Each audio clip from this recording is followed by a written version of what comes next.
Architectural Builder Supply is pleased to present you with this recording of the technical question that is listed in the title of this video.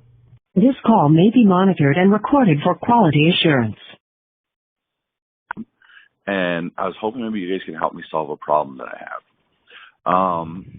have.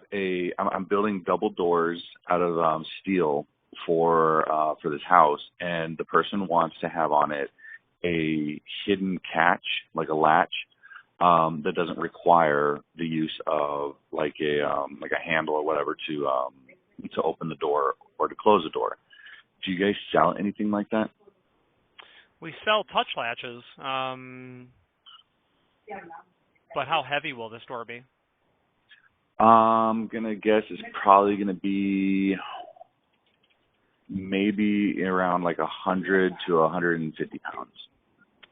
I don't have a touch latch that's rated for that load. I know that people have installed our touch latches on doors that heavy, but, you know, I'm always amazed when they work on a 150-pound door. Maybe I'm over. Maybe actually, no, I take that back. I think the door's probably going to weigh somewhere between 50 to 80 pounds. I think together, the two doors together are going to weigh about 100 to 150 pounds. But individually, each door is going to weigh about 50 to 80 pounds. Do you have anything that would fit that? Well, not that it's rated for it, but I can tell you the part number CL12 is what we end up using on stuff like that. And then we add a CL14 pusher to it.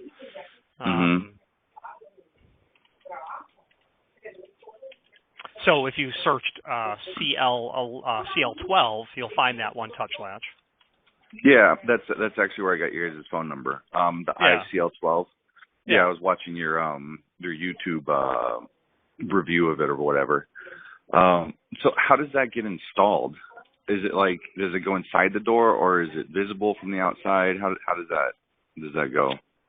Do the doors swing out? The doors swing in. Okay. Yeah, there's no way to make that work. That's got to be installed on the soffit of the frame.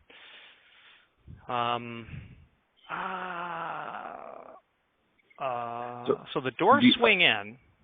Yeah. The other option that I was looking at were like those, those ball catches that you put like on closet doors. Sure. Would something like that work for a door like that? Or do you guys have something that would be rated for a door like that? Do you want to just keep the doors in the held closed position? That's it. That's all they need to do is just stay in the held closed position. Okay. How thick are the doors? They're about 1.5 inches. Well, just use a roller latch. I mean, what you said is perfect. I would use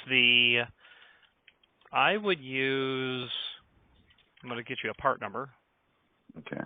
Yeah, I'm on your website now, so I can look it up. In the search box, please type in the number 590-626. 626. Yes, sir. 590-626. It'll be the second item that comes up. The Rockwood roller latch?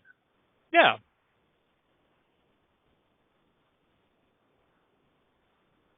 Okay. And this would hold the door like that, from like wind opening it or anything like that? Well, yeah, I don't think wind would I don't think normal wind would push it open. Okay, but if it was like, I don't know, like storm winds or whatever, it might push it open. I would, sure.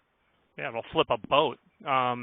No, I don't mean storm. I don't mean that kind of storm wind. I meant like a thunderstorm. Yeah, I don't think you'd have trouble in that regard. Okay, yeah, I live in Arizona. We don't have we don't have storms of that caliber. I'm sorry. Yeah, okay. But okay, so if I order these, how about what's the lead time on these to get them in? Yeah.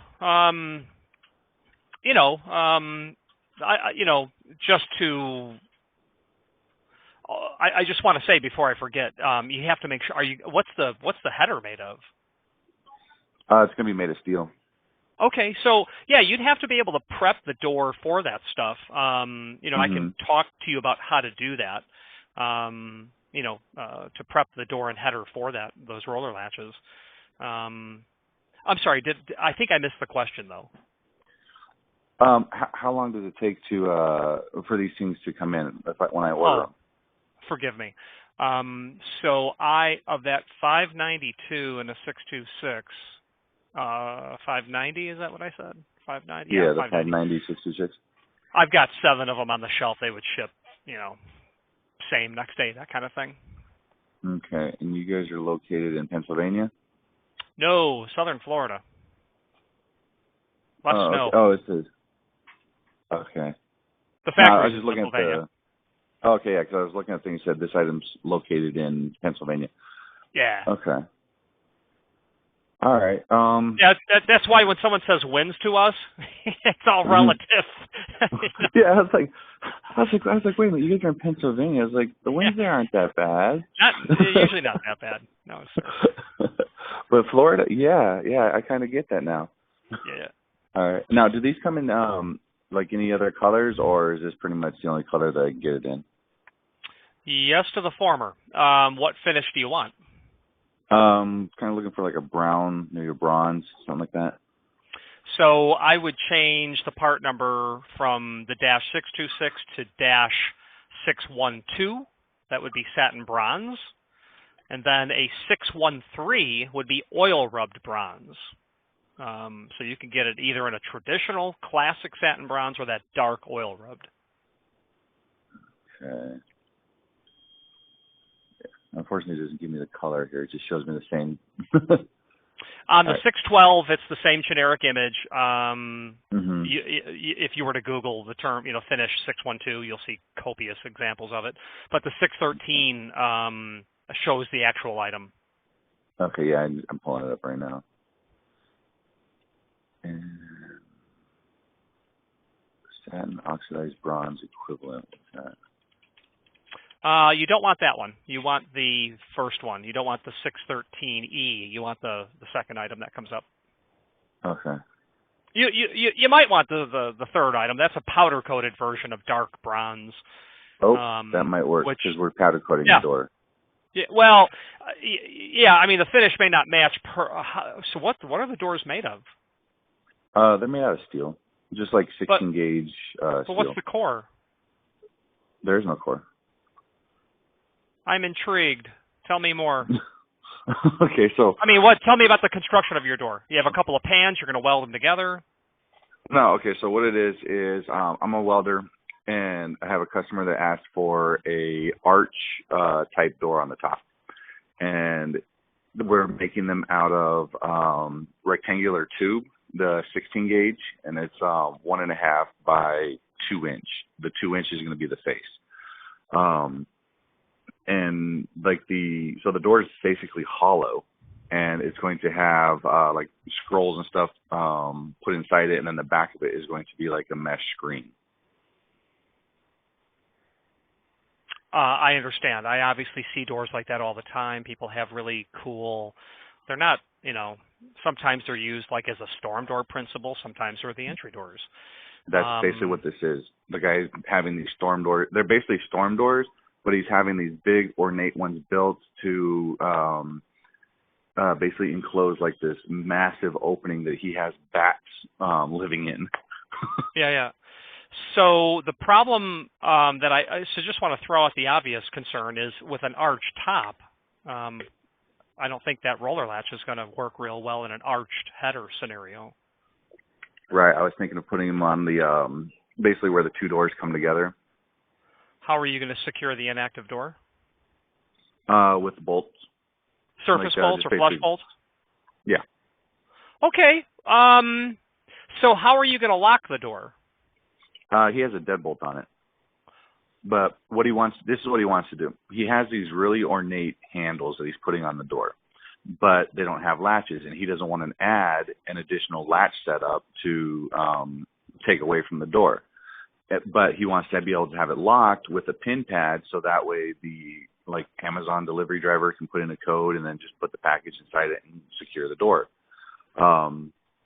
So that's kind of like what he's looking to do, but he wants to be able to have the doors stay closed without having to lock them so anybody can come and go when he's at home. Right on. And what lock is on the door now? What will provide security when he's not home? It's going to be a deadbolt. The pin, like the little push code deadbolt.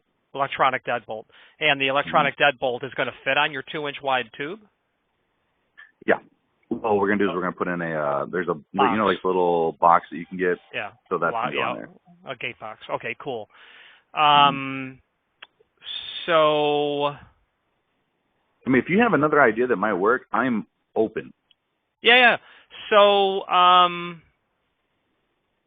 think what you want to do is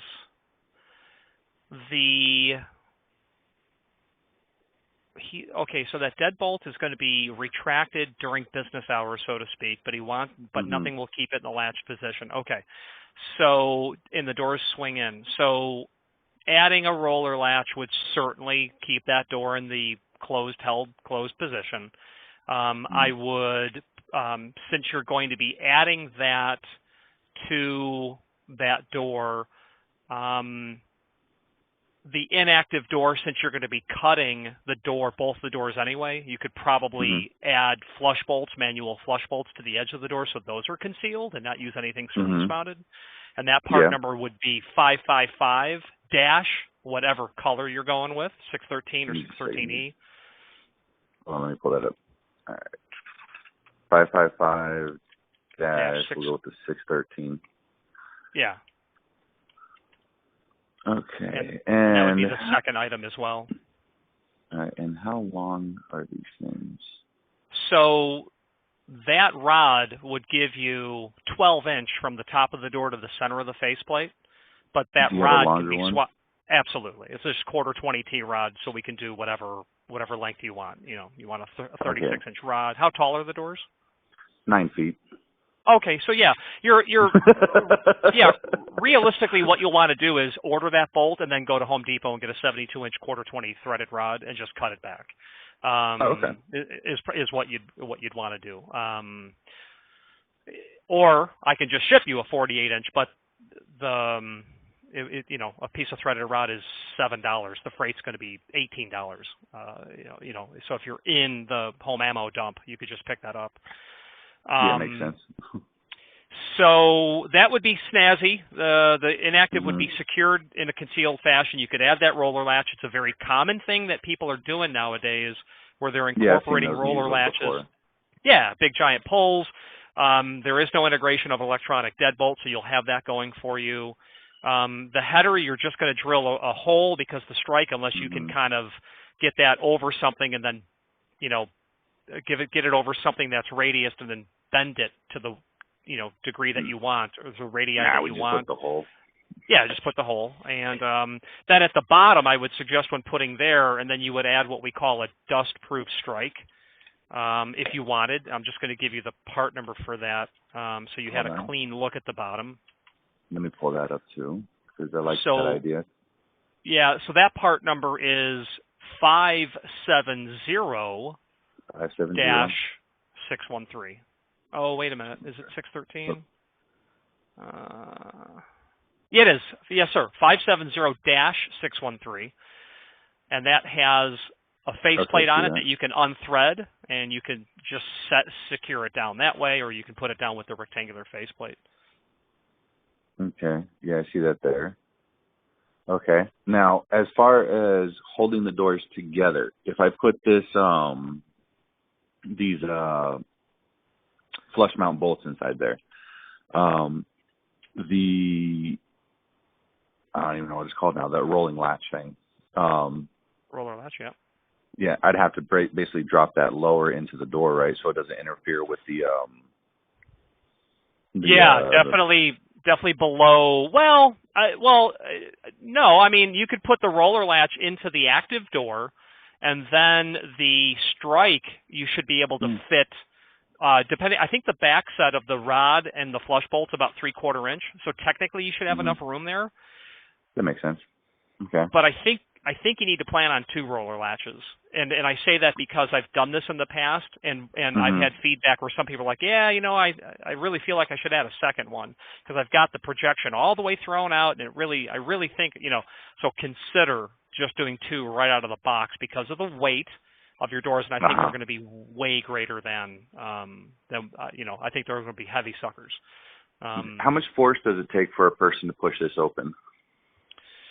I don't have a value for that.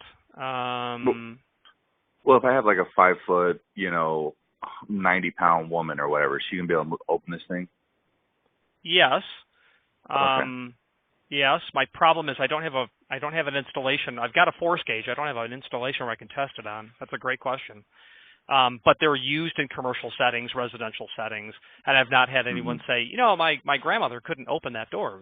It was too much force.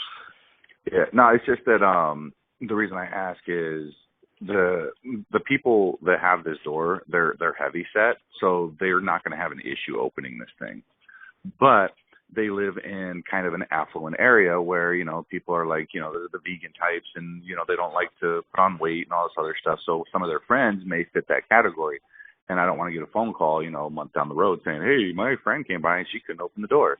So that's why I was just kind of curious if it takes a lot to push this thing open or. I think it'll keep the door secure, and I don't think it'll be an obstacle to anyone using it, including including a 10-year-old child. Right. Okay. All right. So I've got all these items, and then, but how long does it take once you order them to come in? Maybe a week. Oh, okay. That's not too bad. All right. So I'll go talk to the customer today, and then I'll roll this idea by him, and then see what he thinks. Okay. Cool, man. I appreciate it. Yeah, no problem. Just thinking of ways to improve on the design. I can't really think of one. If they wanted to, to go with more sophisticated access control over it, you could do other types of locks. But that lock that they probably have already bought, that's got to be $150 at the local home improvement store. I don't agree with those type of locks, but not my house, so maybe whatever. Yeah, they're all the rage now. I mean, it's people. I'm selling one to a guy. He's got a home built in 1960, and it's got a 5-inch back set. Super common for that era. Luckily, Schlage makes one that'll take a 5-inch back set because those back sets are all over the place. Wow, interesting. Okay. Well, thank you for your time, man. I really appreciate it. Very good. My name is Richard. Thank you very much, sir. Richard. All right. Bye-bye. Architectural Builders Supply hopes you have enjoyed this program. Again, thank you for watching, and if you've enjoyed this video, please click thumbs up, please subscribe, and maybe even send the video to someone that you know. Thank you.